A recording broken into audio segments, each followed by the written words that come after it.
বিগত 17 বছর আমরা মিটিং করেছি, মিছিল করেছি, প্রতিবাদ করেছি দাবি আদায়ের জন্য। আজকে তো আমাদের দাবি আদায়ের জন্য কোনো জনসভা করার কোনো কথা নয়, কিন্তু তারপরও দাবি আদায়ের জন্য কেন আমাদের আজকে জনসভা করতে হচ্ছে? আজকে কেন্দ্র থেকে ঘোষিত আজকের এই জনসভা করার তো আমাদের একটাই কারণ, বর্তমান যে সরকার আছেন ওই সরকারের কোনো জনগণের প্রতিনিধি নাই।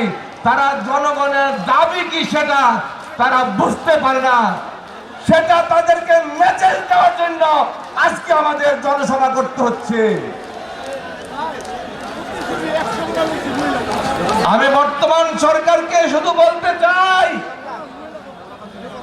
আজকে আপনাদেরকে একটা মেসেজ দিতে চাই, জনগণ কি চায়? জনগণ চায় বিগত ফ্যাসিস্ট সরকারের আমলের যত ব্যবসায়ী সিন্ডিকেট আছে তাদের সিন্ডিকেট ভেঙে দিয়ে বাংলাদেশের সাধারণ মানুষের ক্রয় ক্ষমতার মধ্যে, তাদের জনসাধারণের ক্রয় ক্ষমতার মধ্যে দ্রব্য মূল্য নিয়ে আসেন। এটাই জনগণের মূল দাবি, আর সেই দাবিতে আজকে জনসভা। জনগণের চায় বিগত ফ্যাসিস্ট সরকারের আমলে যে প্রশাসনে যে তাদের দোষররা রয়েছে সে দোষরদেরকে অপসারিত করে বর্তমানে অতি দ্রুত বাংলাদেশে আইন শৃঙ্খলা স্বাভাবিক করে দেন, সেটাই জনগণের দাবি। এটাই জনগণের মেসেজ আপনাকে দেওয়ার জন্য আজকের এই জনসভা।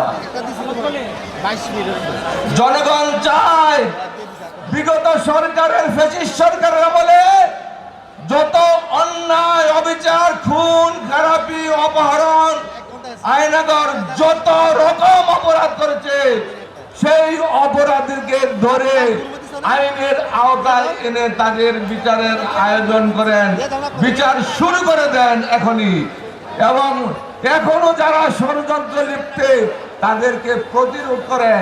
সেই জন্যই আজকের এই জনসভা। আমাদের নেতা তারেক রহমান প্রথমে বলেছিল এই সরকারকে ব্যর্থ হতে দেওয়া যাবে না, এই সরকার ব্যর্থ হলে আমরা ব্যর্থ হয়ে যাব।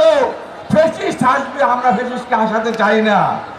এই সরকার যদি ব্যর্থ হতে না চায় তাহলে প্রথমে তাদের একটা নির্বাচনের রোডম্যাপ অতি তাড়াতাড়ি দিতে হবে, এবং অতি দ্রুত সেই রোডম্যাপ অনুযায়ী একটা সুষ্ঠু নির্বাচন দিয়ে জনগণের প্রতিনিধির হাতে ক্ষমতা হস্তান্তর করে দেশ শাসন করার সুযোগ দেওয়ার জন্য অনুরোধ জানিয়ে আমার বক্তব্য শেষ করছি।